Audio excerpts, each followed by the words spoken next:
I want to get an idea of someone who's been with the team since yesterday and, has been around, was in the locker room, travels with the team, and knows the team better than just about anybody alive, and that's Suzyn Waldman. Suzyn, what's going on? Well, as a matter of fact, I just came from upstairs, and they're getting ready to go to the park. All right, so tell me what it was like. Listen, you've been with this team forever. You've been through every kind of celebration, good day, bad day. Tell me, put in perspective what it was like compared to, say, the old days, yesterday's celebration. Well, yesterday's celebration, except for 96, when nobody expected anybody to do anything, I think this was the greatest. It made me smile in a way I haven't smiled since 1996, when you guys were talking about the Cadillac and all of that. Yep. Remember that? Yeah, sure. This group is, they've turned into something special, and it sounds silly because, chemistry only happens when you win, but there's something about this group and the people that came in here, and how everybody has taken it to a different level. I was talking to Didi Gregorius the night that Joe started to cry on the podium about his mistake and all of that. Right. And they got really upset about that. They were really, I said to Didi, I said, your manager's in there crying. And he said to me, we're not going to let him down. They really, and it sounds almost, it's like a movie. And of course, if they had gotten out and Corey Kluber didn't have a bad elbow or back or whatever the heck they now say he has. Oh, is that what they're saying now? Yeah, that somebody said something. I heard it back, and then in the post game, I guess, I'm sorry. Yeah, you don't get to make excuses after the fact. Sorry, that doesn't work. You sure don't. No, you don't. You sure don't. No, that doesn't work. That doesn't work. Sorry. No, it sure doesn't. No. He never said it. I didn't see Franconia's press conference last night. No, neither did I. I didn't see it either, so I'm not sure what he said. Maybe we could dig that out. See if you get a transcript of what Francona said. But so you compare it to 96. Now, you mentioned the newcomers. Frazier seems to be a guy who's kind of become a lightning rod, right? He's kind of an outgoing guy. He's a character. He seems to be a guy who's kind of added a lot of energy to the team. He's added something else, Mike, and I won't tell you the player, but he is a leader in a way that you wouldn't expect, because I'm always in places where I'm not supposed to be when something happens. We were in Fenway Park the last time we were there, I guess it was, and somebody came in at 5 o'clock because it's a small place, and someone was on the DL, and Frazier went over to that player and said, "Where have you been?" I said, "Well, the bus just got here at 5 o'clock." He said, "Don't you ever come into this clubhouse at Fenway Park at 5 o'clock in the afternoon when all the media is in this place. It's too small for that."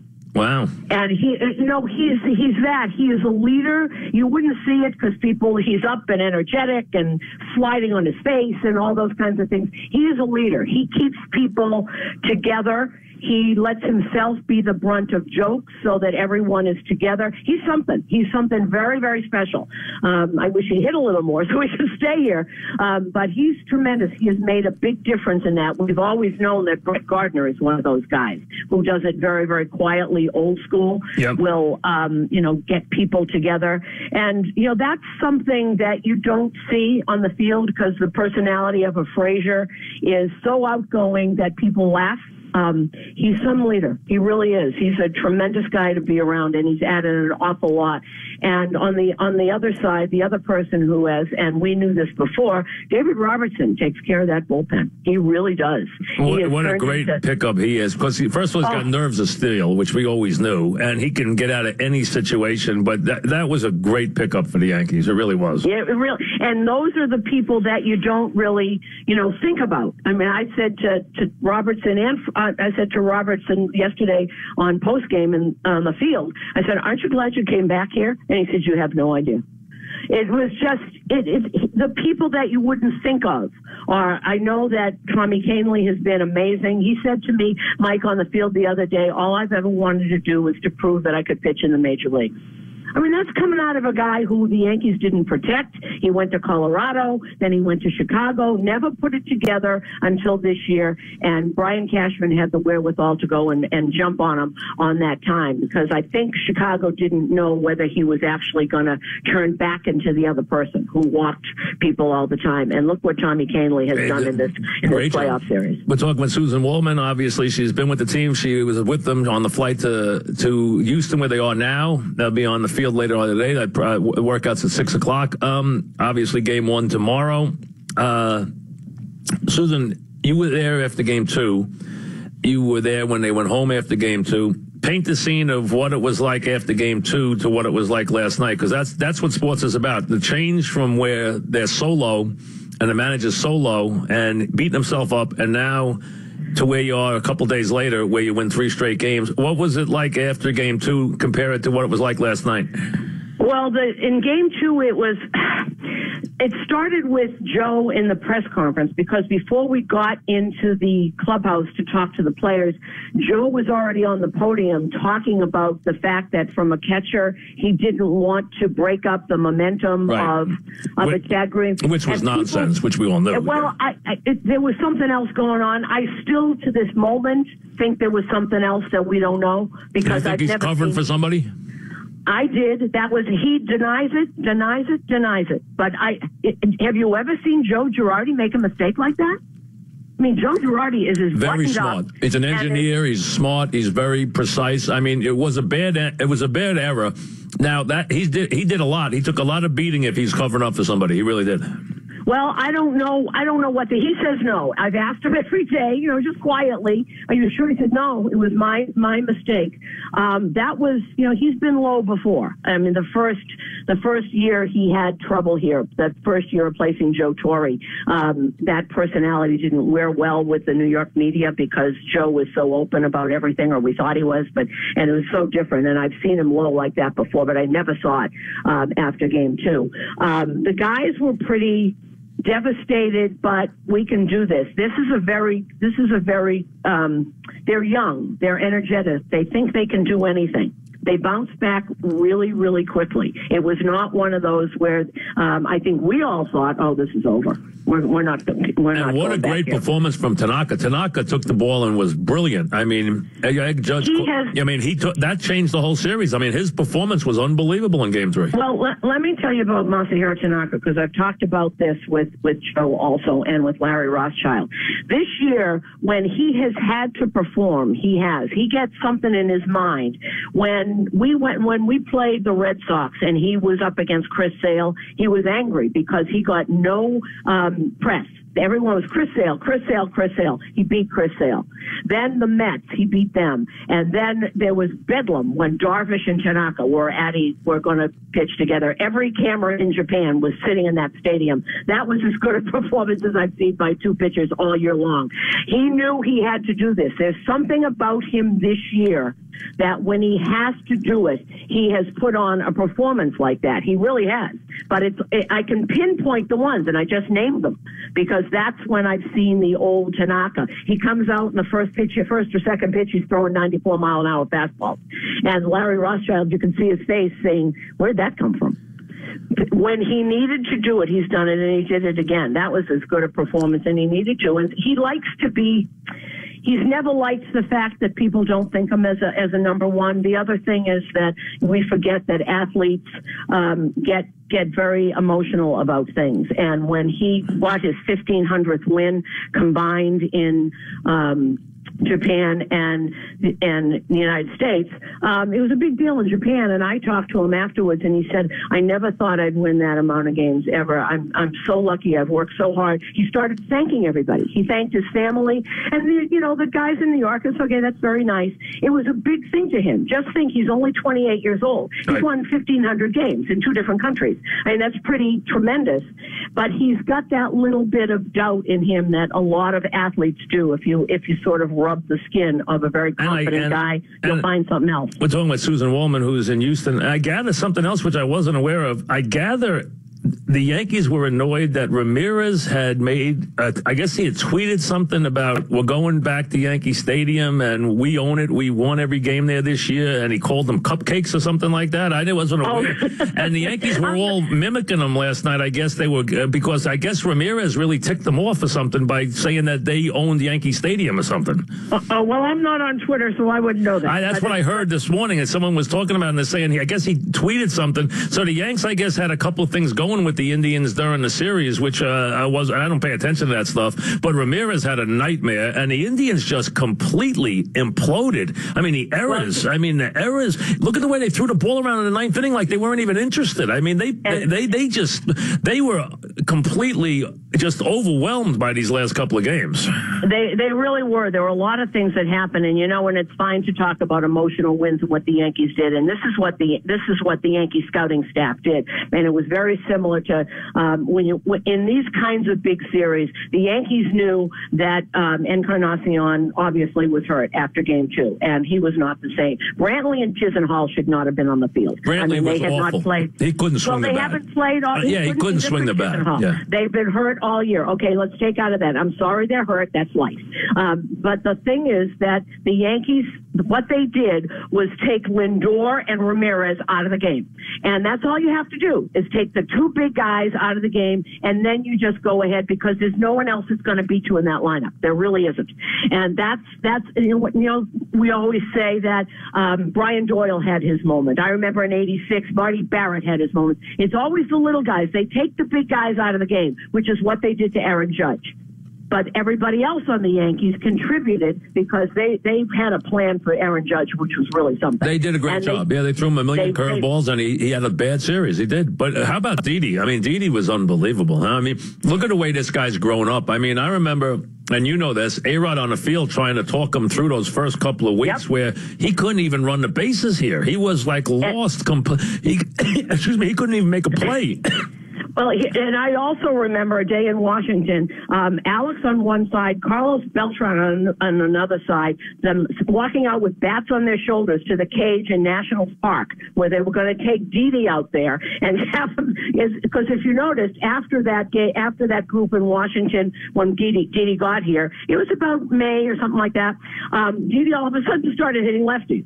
I don't know what they did. They said, no, Didi had it anyway. But the two of them, I remember him being flanked and walking out there with Alex and Carlos Beltran. And he took off from there. And what people have to remember is that Didi Gregorius never played a full season at the major league level ever. And this is a guy who, when he grew up, if you know about his background and where he comes from, when he was a little boy, Andrelton Simmons was the shortstop, and he played sometimes but never really did. And I said, so when Andrelton left and got too old, did you get to play shortstop? He said, no, Jerickson Profar played shortstop.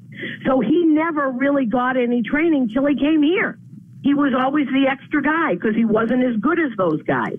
And he carries around a little picture on his phone of that team. Kenley Jansen was the catcher, and Profar and all those kids. They all grew up together. But Didi never had the same kind of experience because he was never the guy. They went right from Simmons to Profar.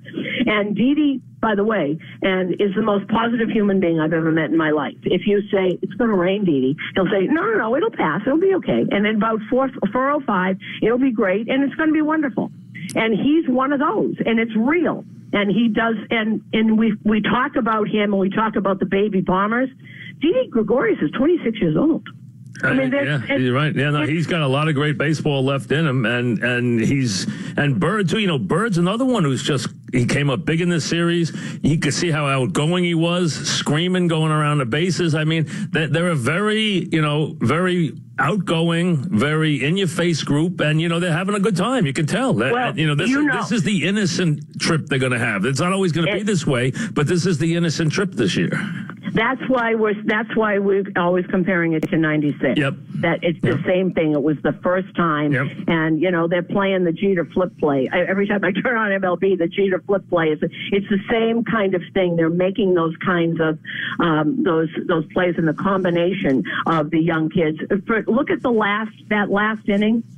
Todd Frazier had a 9-pitch at bat, and Brett Gardner had a 12-pitch. Oh, they were great. Now listen, both of them. So they do that, and you talk. And Chapman, you got to give Chapman credit. Listen, Joe did a great job rebuilding Chapman. Chapman lost his job, got his job back, got him built back up, and now look what he's doing. So I mean, they got him all the way back, which is saying a lot. I mean, considering where he was. And it's saying a lot because Larry did this. This is Larry Rothschild, because Larry would sit and watch tape because there really wasn't any difference. Everybody likes to pick, well, maybe the release point was different. Maybe he's opening his shoulder. And Larry kept saying, I can't find anything. I can't find anything. And then all of a sudden, Chapman said, well, I changed the grip a little bit. And I asked Larry, I said, do you change the grip a little bit? Does that make a difference? And you know what the answer is, really? If he thinks it makes a difference, it makes a difference. Yeah, it's mental. And yesterday, I asked Larry after the game, I said 2 innings. He said, I'm not having anyone else in that game at that point but Aroldis Chapman. And there's something about Chapman. He's got a lot of pride. He really does.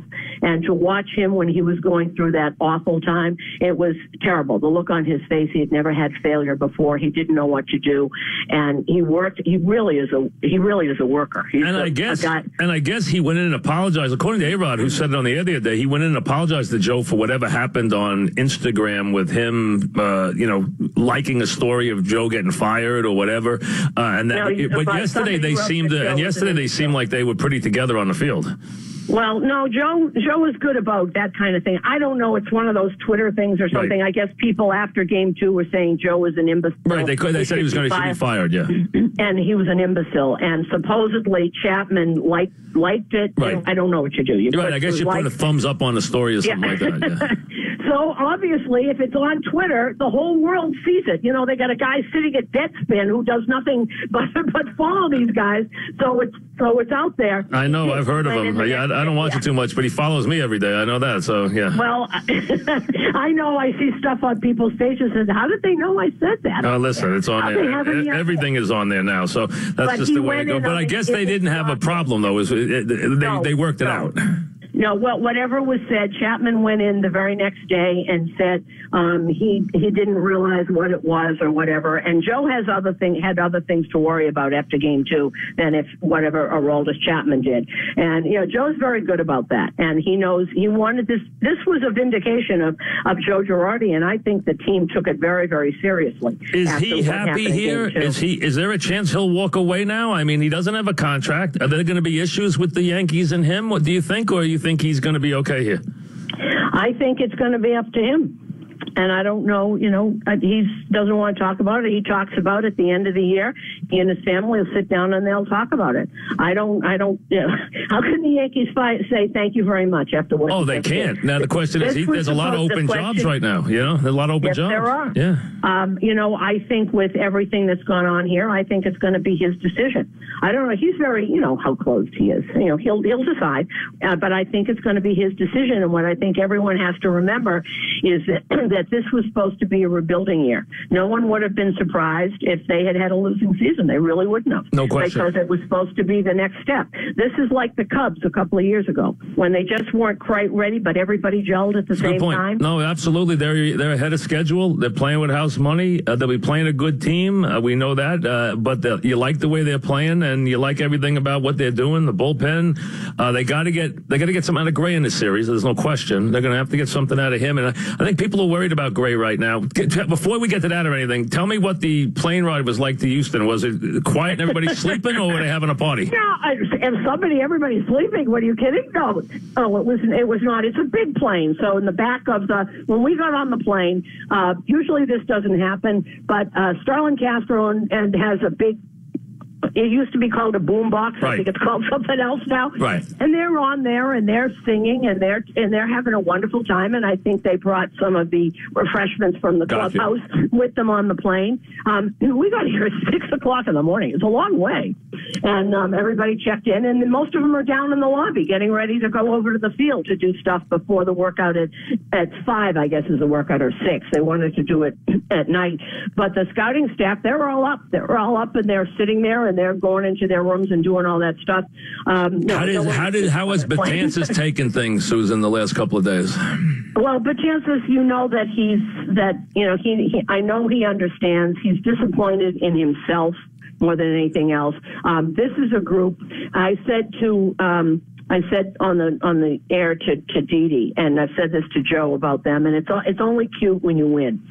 They take care of each other, and you see Betances with Castro, with Dee Dee, with Severino. They make sure he's involved in everything, and he was trying to smile. I know he's disappointed. I know he's disappointed in himself, and the best person that is in that clubhouse for those pitchers is the guy who started last night. And if he walks out this door and doesn't come back at anything, that's a big loss in there. And I know that, CeCe came in last night, and I said to him on the field last night, I said, look at you, first inning, throwing strikes and doing that. And he said, no, I was ready. I was going to be ready. He was four innings. He was unbelievable. But he is one of those, you always see him, and he's like Jeter as a leader. He does. You don't see him do it, but he's the one who started. We're all going out into the bullpen when the starter warms up. He started that last year. It was a togetherness thing. Hey, you know this. He changed that team in 2009 when he came there. You know that. He changed that team dramatically. He is as good a teammate as I've ever seen. And when he was having his struggles, when he came out of it, you should have seen the Nova and going back to Nova and Pineda and all those guys last year when he was having trouble. I mean, when he does well, they all hug him because he's so important to that group. And I think that group has kept Betances' head up. You know him, Michael. You know how disappointed he's got to be. I see it in his face. He wants to be part of this so badly, and he's working so hard, and I'm not quite sure what it is. But at this point, you can't worry about anybody's feelings. Jim Leland told me that years ago. At this point in the season, you have to go with what you're seeing in front of you. You can't worry about anybody's feelings. We'll figure it out after we win the World Series or wherever they go. No question. And that's, but you know that he's disappointed. Of course you do. All right, listen, thanks for coming on. I know you're busy. Have fun. We'll chat before the next couple of days. Thanks very much. Okay, Mike. Bye. Okay, Suzyn Waldman.